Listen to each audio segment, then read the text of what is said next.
नई सुबह का उजाला नई ऊर्जा जीवन में भर दे। हर समय आपके जीवन को सफलता से भर दे और सफलता आपके नाम कर दे। सुप्रभातम, स्वागत है आपका इस विशेष कार्यक्रम में। मैं हूं किरण भारद्वाज।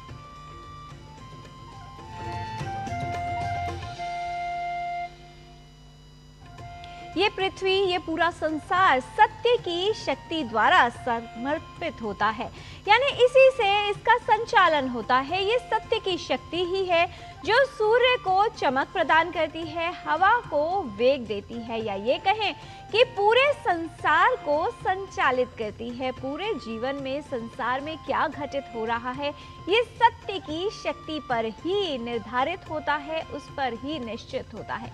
सत्य की जीत सदा निश्चित है और समय आने पर झूठ को झुकना ही पड़ता है। इसलिए समय कैसा भी हो, हमें सत्य का साथ कभी नहीं छोड़ना चाहिए, क्योंकि सत्य ही जीवन में सफलता दिलाता है और जीवन को सही मार्ग पर ले जाता है। समय का ज्ञान लेते हैं और आइए इसके लिए देख लेते हैं आज का पंचांग।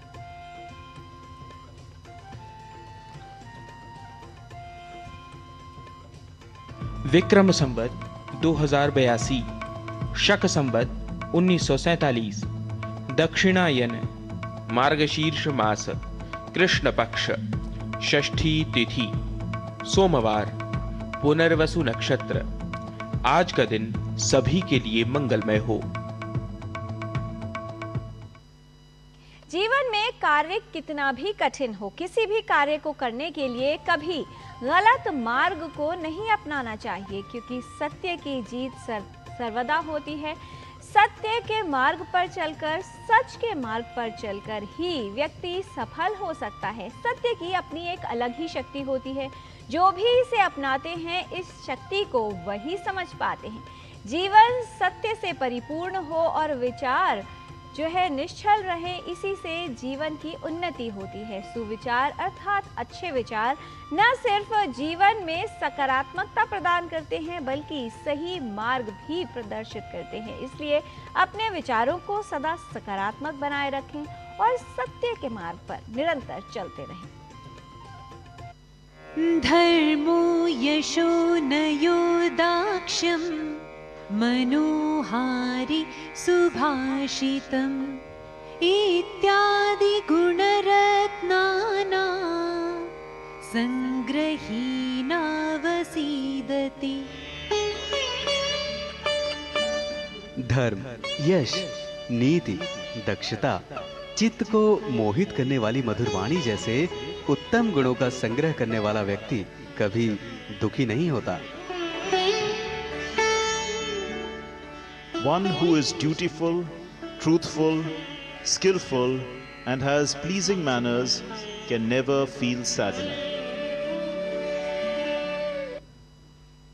उत्तराखंड के पौड़ी जनपद में स्थित है श्री नीलकंठ महादेव मंदिर। नीलकंठ महादेव मंदिर धार्मिक आस्था का केंद्र है।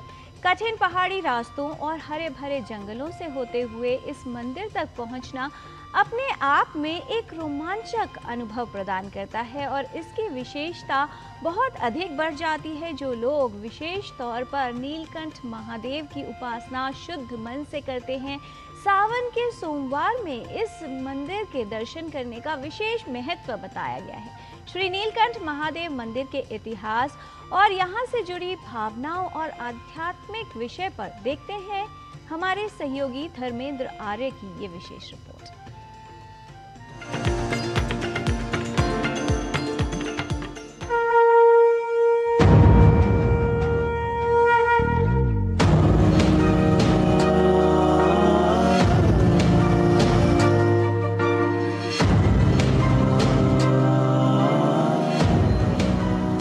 हिमालय की पर्वत श्रृंखलाओं के मध्य बसा है पवित्र आध्यात्मिक श्री नीलकंठ महादेव मंदिर। कहते हैं कि यहाँ के कण कण में भगवान शिव की उपस्थिति है और यहाँ के हर शिला पर विद्यमान है भगवान शंकर का स्पर्श। उत्तराखंड के पौड़ी जनपद के यमकेश्वर ब्लॉक में स्थित यह धाम समुद्र तल से लगभग 4500 फीट की ऊंचाई पर मणिकूट पर्वत पर स्थित है।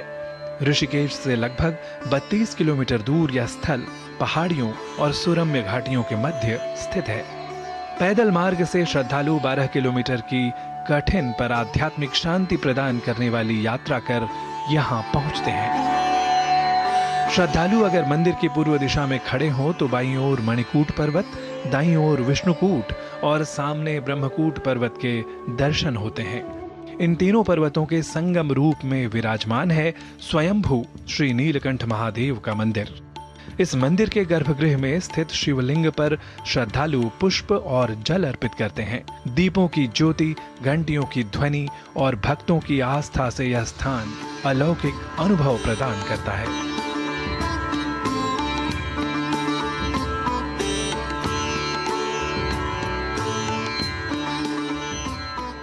पौराणिक मान्यता अनुसार यह वह स्थान है जहां भगवान शिव ने कालकूट विष को अपने कंठ में समेट लिया था। मान्यता अनुसार जब समुद्र मंथन हुआ था तब अमृत के साथ साथ एक घातक विष हलाहल भी बाहर आया था। कहते हैं कि इस विष के दुष्प्रभाव से संपूर्ण सृष्टि का विनाश हो सकता था। देवताओं और असुरों में से कोई भी इसे ग्रहण करने को तैयार न था। तब संपूर्ण ब्रह्मांड की रक्षा के लिए भगवान शिव ने वह विष स्वयं पिया। विष उनके कंठ में गया जिससे उनका गला नीला पड़ गया। तभी से उनका नाम नीलकंठ पड़ा और जिस स्थान पर यह घटना घटी आज वह ही नीलकंठ महादेव मंदिर के रूप में अत्यंत श्रद्धा के साथ पूजा जाता है।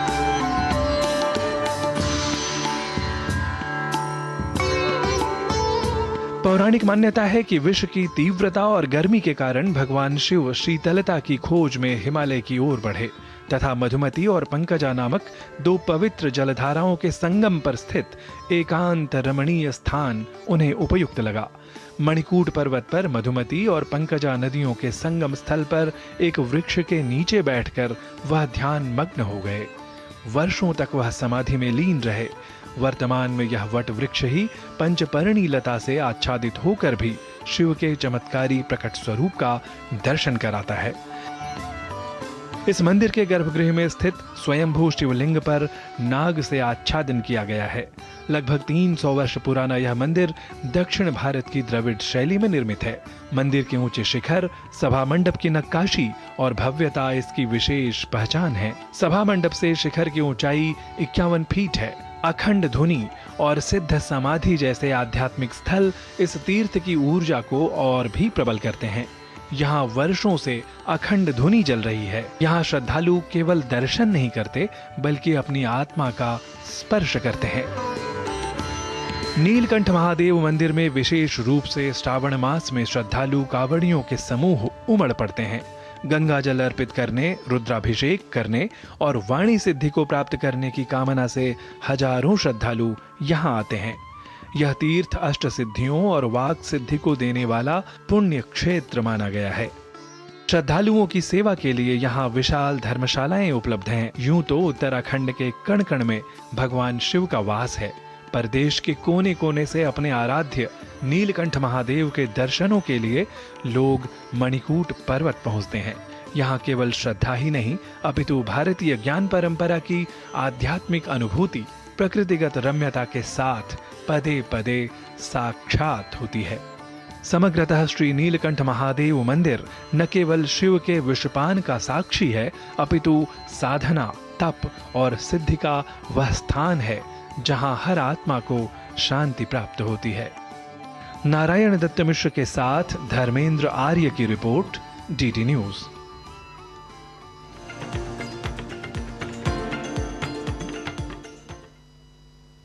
सत्य ही शिव है, शिव ही सुंदर है और यही सुंदरता जीवन की शक्ति है। जिस प्रकार नीलकंठ महादेव अर्थात शिव जी ने कंठ में विष को धारण किया और सत्य की विजय हुई, ठीक उसी प्रकार जीवन में असत्य विष के समान है और सत्य है अमृत, जिसे हमें अपने जीवन में उतारना चाहिए और विष का अर्थात असत्यता का त्याग करना चाहिए, क्योंकि यही जीवन को शक्ति प्रदान करता है। जीवन को शक्तिपूर्ण रखने के लिए सत्य की शक्ति को अपनाना चाहिए और स्वास्थ्य को बेहतर रखने के लिए रोग प्रतिरोधक क्षमता अर्थात रोगों से लड़ने की शक्ति को बढ़ाना चाहिए। स्वस्थ रहने के लिए बीमारी बीमारियों और संक्रमण से बचाव करना आवश्यक है। इससे हमारी सहायता करती है रोग प्रतिरोधक क्षमता और इसे बढ़ाने का कार्य करता है टीकाकरण।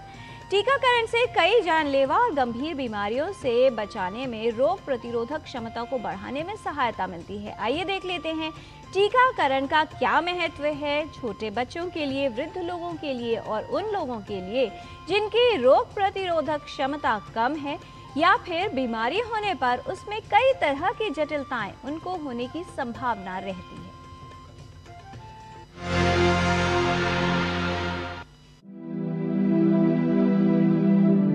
स्वास्थ्य का महत्व सभी आयु के लोगों के लिए है। रोग और संक्रमण स्वास्थ्य को कई तरह से प्रभावित करते हैं। विशेष रूप से शिशु, छोटे बच्चे और कमजोर प्रतिरोधक क्षमता वाले लोगों को रोगों से प्रभावित होने की संभावना अधिक होती है। ऐसे में स्वास्थ्य के लिए टीकाकरण का विशेष महत्व है।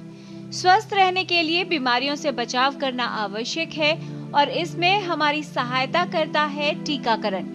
टीकाकरण से हर वर्ष लाखों जिंदगियों को बचाया जाता है। बीमारियों को दूर रखने का सस्ता और प्रभावशाली विकल्प है टीकाकरण। गर्भवती महिलाएं, शिशु, बच्चे और बुजुर्ग, इन सभी में टीकाकरण आवश्यक है। टीकाकरण का महत्व हर आयु के व्यक्ति के लिए है, क्योंकि सही और पूर्ण टीकाकरण करने से कई तरह के संक्रमण और रोगों से बचाव होता है और यदि कोई रोग हो जाए तो उसमें जटिलताएं होने की संभावना कम हो जाती है। पूरी दुनिया में टीकाकरण ने बच्चों के स्वास्थ्य में बहुत बड़ा योगदान दिया है। जो 5 साल से कम बच्चों की मृत्यु दर है भारत में, वो 2014 में 45 थी, जो घट के 2019 में 35 हो गई और इसका मुख्य कारण जो रहा वो टीकाकरण रहा। सरकार ने MR कैंपेन चलाई जो 40 करोड़ जनसंख्या को था 9 महीने से 15 साल के बच्चों के लिए और मीजल्स और रुबेला जैसी खतरनाक बीमारियों से बचाने के लिए कार्यक्रम चलाया गया। कोविड के बाद जो हमारा प्लेटफॉर्म था उसको हमने इस्तेमाल किया, यूविन प्लेटफॉर्म बनाया गया जिसमें सारे टीकाकरण जो है उनकी जानकारी, उनका रिकॉर्ड अब परिवारों को, माँ बाप को फोन नंबर से आराम से मिल सकता है। और इवन है जिसके अंदर हम पूरा कितना नेटवर्क चल रहा है वैक्सीनेशन का, इम्यूनाइजेशन का, सेफ वैक का प्रोग्राम है जिसमें हम देखते हैं कि कोई अगर कोई साइड इफेक्ट तो नहीं है टीका का, तो हम टीकाकरण को पूर्णतः सुलभ, सुरक्षित और सबके पास पहुंचा दिया गया है। स्वस्थ जीवन के लिए टीकाकरण विशेष महत्व रखता है। टीकाकरण से कई बीमारियों से बचाव करना संभव होता है। शिशु को संक्रमण से बचाता है पूर्ण टीकाकरण। बच्चे को टीके अवश्य लगवाने चाहिए। टीकाकरण सही समय पर कराएं। ध्यान रखें कि एक भी टीका बच्चे को लगवाना न छूटे। इससे हम जो देश के अंदर तकरीबन 3 करोड़ माओं को सालाना टीकाकरण करते हैं। टिटनस और डिप्थीरिया जैसी बीमारियों से बचाने की कोशिश करते हैं। बच्चों को जो है तकरीबन 2.7 करोड़ बच्चे सालाना हर साल जो होते हैं उनको टीके दिए जाते हैं और 1.25 करोड़ के करीब हमारी इम्यूनाइजेशन सेशंस हैं। 1 लाख से ऊपर ILR और डीप फ्रीजर है जहां पे इनको सेफली रखा जाता है टीका को। तो इतनी बड़ी संख्या में ये कार्यक्रम चलाया जा रहा है देश में टीकाकरण का। हमारे शरीर में किसी बीमारी से लड़ने की प्रतिरोधक क्षमता बढ़ाने के लिए जो दवा दी जाती है उसे टीका या वैक्सीन कहते हैं। वैक्सीन को किसी भी रूप में शरीर में भेजा जाता है। हो सकता है कि ये दवा खिलाई जाए, पिलाई जाए या इंजेक्शन के माध्यम से शरीर में डाली जाए। टीकाकरण प्रतिरक्षा प्रणाली को रोगाणुओं के खिलाफ तैयार करता है और शरीर की रक्षा करता है। जब रोगाणु शरीर में प्रवेश कर उसे नुकसान पहुंचाते हैं, तब रोग प्रतिरक्षा तंत्र इन्हें नष्ट करने के लिए विशेष कोशिकाओं को भेजता है। टीकाकरण कई जानलेवा और गंभीर रोगों के लिए रोग प्रतिरोधक क्षमता को बढ़ाने में सहायता करता है। भारत के टीकाकरण अभियान के माध्यम से कई गंभीर और जटिल रोगों को नियंत्रित करना संभव हो पाया है। सरकार ने मिशन इंद्रधनुष प्रोग्राम चलाया 7 बीमारियों के लिए और जो नारा है वो है 5 साल में 7 बार आपको टीका लगाना है। ठीक है, 7 बार आपको टीका लगाना है। जन्म पे, 6 हफ्ते पे, 10 हफ्ते पे, 14 हफ्ते पे, 9 महीने पे, 12 से 15 महीने पे और 5 साल पे। तो ऐसे 7 बार हमें टीकाकरण लगाए हम तो बच्चों को हम बीमारियों से बचा सकते हैं और बच्चों में मृत्यु दर कम करी जा सकती है। टीकाकरण से कई ऐसी बीमारियों और संक्रमण से बचाव संभव है जो जीवन के लिए खतरा बन सकती हैं। शिशुओं को पूर्ण टीकाकरण करवाएं। गर्भावस्था में कुछ विशेष टीके लगवाना आवश्यक है। साथ ही वृद्ध लोगों को आवश्यक टीके लगवाएं जिससे उनका स्वास्थ्य बेहतर हो और जीवन सुरक्षित रहे। टीकाकरण स्वस्थ जीवन और रोगों से बचाव का एक प्रभावशाली विकल्प है। किरण भारद्वाज, डीडी न्यूज।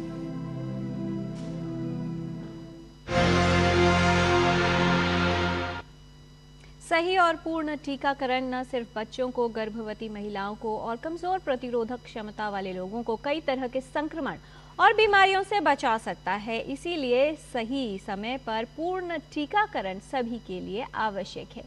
जिस प्रकार जीवन में कोई भी झूठ बोला जाए उसको खड़ा करने के लिए कई और झूठों का सहारा लेने की आवश्यकता पड़ती है, लेकिन सत्य सदा ही अकेला खड़ा रहता है। उसको किसी प्रमाण की आवश्यकता नहीं होती और न ही किसी सहारे की। इसलिए सत्य को ही अपने जीवन में सम्मिलित करिए तो देखिए जीवन कितना सरल और सुगम हो जाएगा। यहाँ पर लेते हैं एक अल्प विराम। आप देखते रहिए डीडी न्यूज।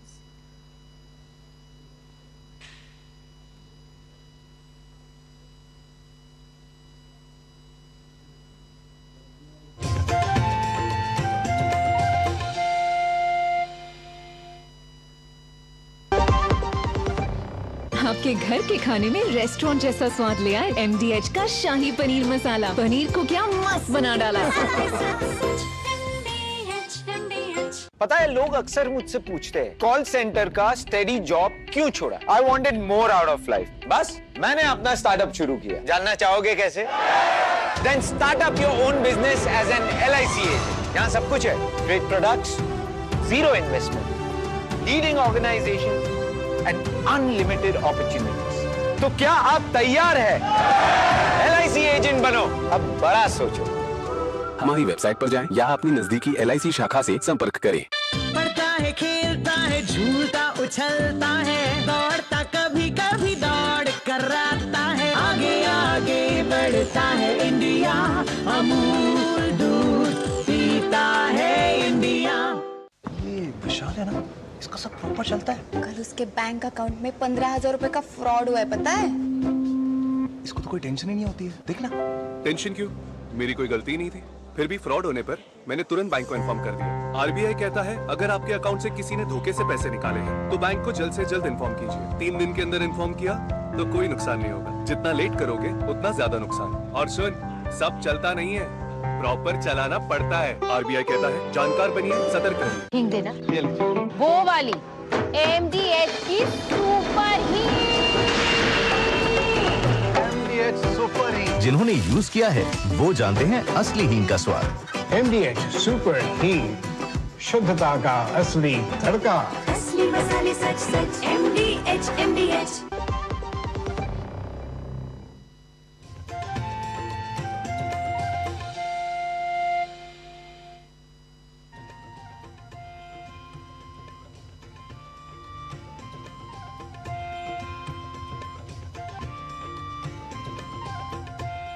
ब्रेक के बाद आपका स्वागत है।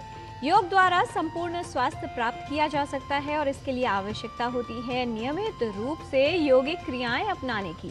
सर्दियों का मौसम आ गया है और ऐसे में बहुत से लोग हैं जो सर्दी जुकाम से परेशान हैं। ऐसे में कौन सी योगिक क्रियाएं आपके लिए उपयोगी हो सकती हैं और आपको बचा सकती हैं इन समस्याओं से, आइए जान लेते हैं।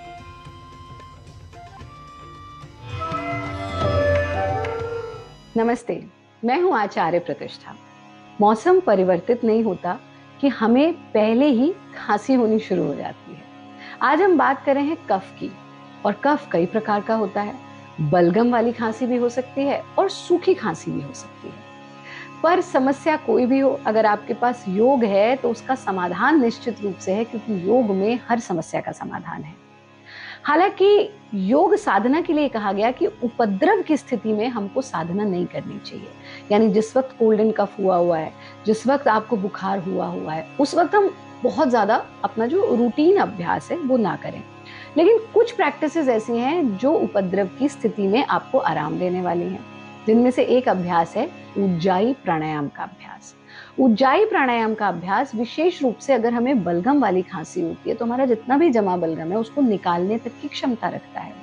इसी के साथ साथ 2-3 ऐसे प्रयोग हम आपको बताएंगे, यौगिक प्रयोग, जो आपको कफ में चाहे सूखा है चाहे बलगम वाला है बहुत बहुत लाभकारी होंगे। तो इसलिए अंत तक हमारे साथ जरूर जुड़े रहें। सबसे पहले सीखते हैं उज्जाई प्राणायाम। उज्जाई प्राणायाम के लिए इस प्रकार से क्रॉस लेग्ड पोजीशन में बैठेंगे। अगर आप जमीन पे नहीं बैठ सकते, क्रॉस लेग नहीं तो वज्रासन में भी बैठ सकते, पर अगर जमीन पे बैठ ही नहीं सकते तो फिर आप कुर्सी पर बैठ करके भी इसका अभ्यास कर सकते हैं। उज्जाई प्राणायाम के लिए हम अपने हाथों को ज्ञान मुद्रा में ले लेते हैं और अपनी टंग को, अपनी जीभ को अंदर रोल कर लेते हैं। कैसे रोल करेंगे? जैसे आप ऊपर तालू को छूते हैं आवाज निकालने के लिए, टच करके आवाज निकाली, उसी प्रकार से जिह्वा को तालू से छुएंगे और अंदर की ओर रोल करेंगे जितना इजीली कर सकते हैं। अब आपकी टंग रोल्ड ही रहेगी, नासिका से श्वास लेना है, नासिका से छोड़ना है। लेते समय भी हमें खराटे जैसी आवाज करनी है और छोड़ते समय भी इस आवाज को निकालते समय आपको अपनी नासिका पर, आपको अपने गले तक और गले के भीतर तक भी ऐसा महसूस होगा जैसे वायु आपको स्पर्श करके जा रही है, स्पर्श करके आ रही है। इस दौरान आपको खांसी हो सकती है, आपको उबकाई जैसी भी आ सकती है, और अगर आप खांसेंगे तो आपकी बलगम भी निकल सकती है।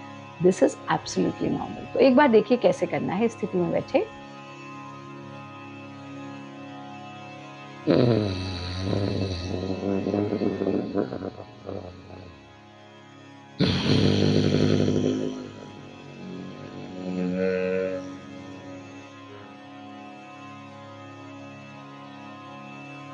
आप इसको जब 4 से 5 बार दोहरा लें तब फिर धीरे धीरे से आंखें खोल देंगे। आंख खोलने की जल्दी हमें बिल्कुल भी नहीं करनी है। ये हुआ उज्जाई प्राणायाम, जिसका 4 से 5 रिपीटिशन आपको करना है। शुरू में थोड़ा जटिल लग सकता है, पर विद्याभ्यास नैव प्रसीदति, विद्या तो अभ्यास से ही प्रसन्न होती है। तो नियमित अभ्यास करें, आपको लाभ मिलेगा।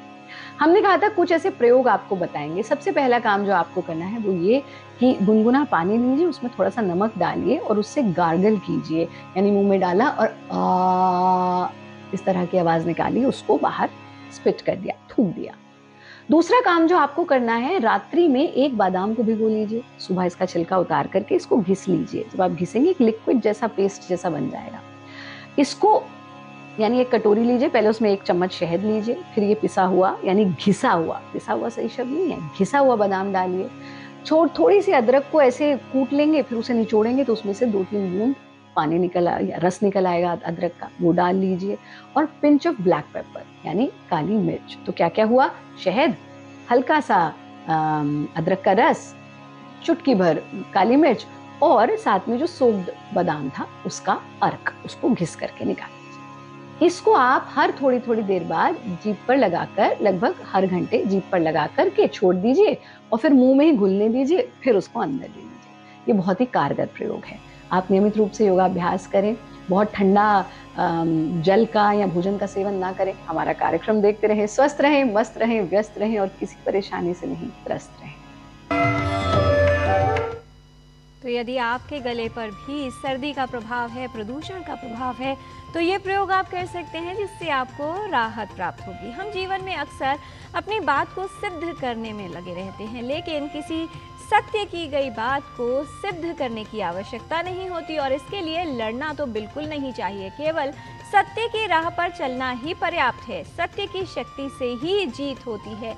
सत्य का साथ देने में ही समझदारी है और यही वास्तविक ज्ञान है। अब बात संस्कृत के ज्ञान की, और आइए इसके लिए चलते हैं संस्कृत पाठशाला में हमारे सहयोगी डॉक्टर नारायण दत्त मिश्र के साथ।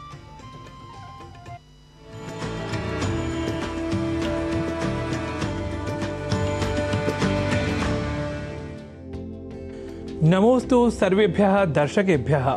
संस्कृत पाठशालायां भवतां समेषां स्वागतम करोमि। अहमेश नारायण दत्त मिश्रः। संस्कृत पाठशाला में अब तक आप संस्कृतानुरागियों ने विशेष रूप से जाना है साधारण शब्दों की शुद्धता और अशुद्धता को, पर आज हम बात करेंगे एक क्रियार्थक शब्द की, जिसे हम संस्कृत में धातुपद भी कहते हैं।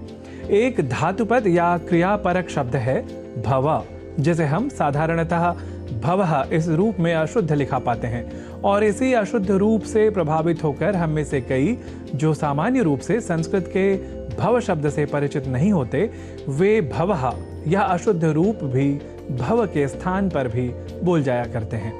देखिए, भव का अर्थ है हो या हो, जबकि भवः का अर्थ संसार या स्वयं भगवान शिव यह होता है। हम इन दोनों अर्थों को वाक्यों के प्रयोग के माध्यम से भी समझ लेते हैं। स्वस्थः भव अर्थात स्वस्थ हो या हो, ऐसे ही भवः इत्येतेन शंकरः कथ्यते, अर्थात भव इस नाम से शंकर को कहा जाता है। तो भव और भवः इन दो शब्दों के भिन्न भिन्न अर्थ को जानकर अब आप समझ चुके होंगे कि जब हम संस्कृत के कई वाक्य भव या भवः इन दो शब्दों के बीच का अंतर जाने बिना बोला या लिखा करेंगे तो यह स्पष्ट ही है कि इन दो शब्दों के अलग अलग अर्थ होने के कारण हम कई बार अपनी अल्पज्ञता या अनवधानता के कारण अशुद्ध प्रयोग कर रहे होंगे। इस तथ्य को और स्पष्टता से जानने से पहले हम कुछ और वाक्यों का प्रयोग कर लेते हैं। जैसे हम आशीर्वाद देने के क्रम में यशस्वी भव, सौभाग्यवती भव, विजयी भव जैसे वाक्यांशों को व्यवहार में पाते हैं। वाक्यांश इसलिए क्योंकि अभी इनमें कर्ता कौन है यह स्पष्टतः नहीं लिखा हुआ। जैसे यशस्वी भव का अर्थ है यश वाला या यशस्वी हो या हो या हो, जिसके लिए यहाँ साधारण रूप से संस्कृत शब्द जो दिख रहा है वह है भव। तो इसका कर्ता या कर्तृपद होगा त्वम, जिसका अर्थ है तुम। तो अब यशस्वी भव का अर्थ आप पूरी तरह से स्वयं समझ चुके होंगे। जी हाँ, तुम यशस्वी हो। ऐसे ही सौभाग्यवती भव का अर्थ होगा तुम सौभाग्य वाली या सौभाग्यवती हो। और फिर ऐसे ही विजयी भव अर्थात तुम विजयी हो। तो अब जब हम यशस्वी भव, सौभाग्यवती भव, विजयी भव के स्थान पर यशस्वी भवः, सौभाग्यवती भवः, विजयी भवः ऐसे प्रयोग करने लग जाएं या कहीं लिखा पाएं तो आप प्रश्न करेंगे ना कि यह अशुद्ध लिखा हुआ है। भवः का अर्थ होता है संसार या शिव, जबकि भव का अर्थ होता है हो या हो। समग्रता से कहें तो अब आप समझ चुके होंगे कि यशस्वी भव, सौभाग्यवती भव, विजयी भव जैसे प्रयोगों में हमें भव का प्रयोग अधिक ध्यान के साथ करना होता है ताकि भाषागत मर्यादा बनी रहे और उससे भी कहीं अधिक जो हम कहना चाह रहे हैं वह सर्वथा शुद्ध और तर्कसंगत भी हो। अस्तु, संस्कृत पाठशाला दर्शक वृंद संस्कृतानुरागी भव इत्येवं कामयमानः सम्प्रति अनुमतिः देया पुनरागमनाय। पुनरपि अस्तु तावत्। नमः।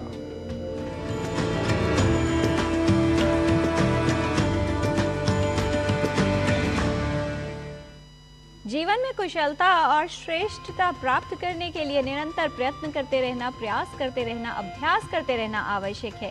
व्यक्ति साधनों से नहीं साधना से श्रेष्ठ बनता है, भवनों से नहीं भावना से श्रेष्ठ बनता है और उच्चारण से नहीं उच्च आचरण से श्रेष्ठ बनता है। जो आनंद शांत अर्थात चुप रहने में है वो शिकायत करने में नहीं है। इसलिए दूसरों की कमियां निकालना, त्रुटियां निकालना बंद कर दीजिए, क्योंकि अज्ञानता की शक्ति है क्रोध और ज्ञान की शक्ति है मौन। इस शक्ति को अपने जीवन में धारण कीजिए और सत्यता के मार्ग पर चलते रहिए। आज के कार्यक्रम में इतना ही। हमारी पूरी टीम को दीजिए अनुमति। नमस्कार।